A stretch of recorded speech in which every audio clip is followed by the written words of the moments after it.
আমরা 24-এর যারা গণঅভ্যুত্থানে আহত হয়েছিলাম, আপনারা জানেন যে জুলাই আগস্টে যে গণঅভ্যুত্থান হয়েছে, ওই আহতদের দ্বারা গঠিত আমাদের একটা ফাউন্ডেশন, যেটা জনসেবামূলক 24-এর যোদ্ধাদের ঐক্য, যেটা জনসেবামূলক 24-এর যোদ্ধাদের ঐক্য ফাউন্ডেশন। সেই ফাউন্ডেশন থেকে এবার 16 ডিসেম্বর থেকে আমরা একটা প্রোগ্রাম করি। এটা হলো শীতার্তদের মাঝে কম্বল বিতরণ কর্মসূচি।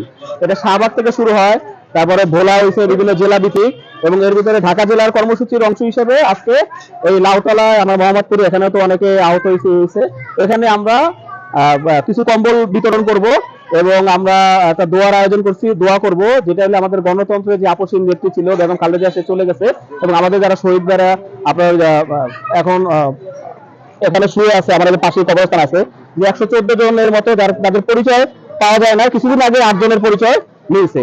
আমরা এই ভাইদের জন্য দোয়া করব এবং আহত যারা হয়েছে তাদের দ্রুত সুস্থতা কামনা করব। এই কর্মসূচির অংশ হিসেবে আজকে এটা এখানে আয়োজন করা। আপনারা সবাই আমাদের পাশে থাকবেন, সবসময় যেন আমরা আপনাদের পাশে থাকতে পারি, এর জন্য দোয়াও করবেন। আমাদের আল্লাহ যেটা আহত, আল্লাহ শহীদ ভাইয়ের আল্লাহ অন্ধকার কবর শুয়ে আছে, আল্লাহ প্রত্যেকের কবর আজাবকে আপনি মাফ করে দেন। আল্লাহ বিভিন্ন ভাই আল্লাহ বিভিন্ন অসুস্থতার মাঝখানে আল্লাহ আছে, বিভিন্ন হাসপাতালে আল্লাহ এখনো অসুস্থ হয়ে আল্লাহ বিভিন্ন মেডিকেলে কাতরাইতেছে, আল্লাহ আল্লাহ তাদেরকে আপনি সুস্থতার সেবায় দান করেন, আল্লাহ তাদেরকে আপনি সুশরীর ভাবে আল্লাহ তাদেরকে সুস্থতা নসিব করেন। আল্লাহ যারা এই পর্যন্ত আল্লাহ অন্ধকার কবরবাসী হয়ে গেছে, আল্লাহ সকলের কবর আযাবকে আপনি মাফ করে দেন।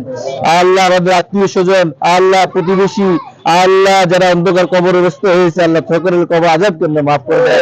ইয়া রাব্বিল আলামিন। আল্লাহ আমাদের দেশের নেত্রী বেগম খালেদা জিয়া আল্লাহ আল্লাহ বিগত কিছুদিন আগে আল্লাহ আল্লাহ তাকেও আল্লাহ কবরস্থ রাখা হয়েছে, আল্লাহ আল্লাহ দেশের নেত্রী বেগম খালেদা জিয়ার কবর আযাবকে আপনি মাফ করে দেন। আল্লাহ বিভিন্ন পরিচালনা থেকে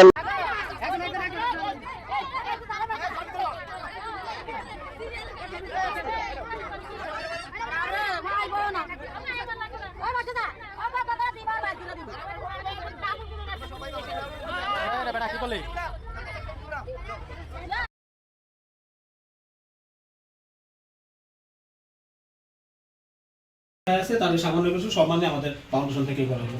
ঠিক আছে।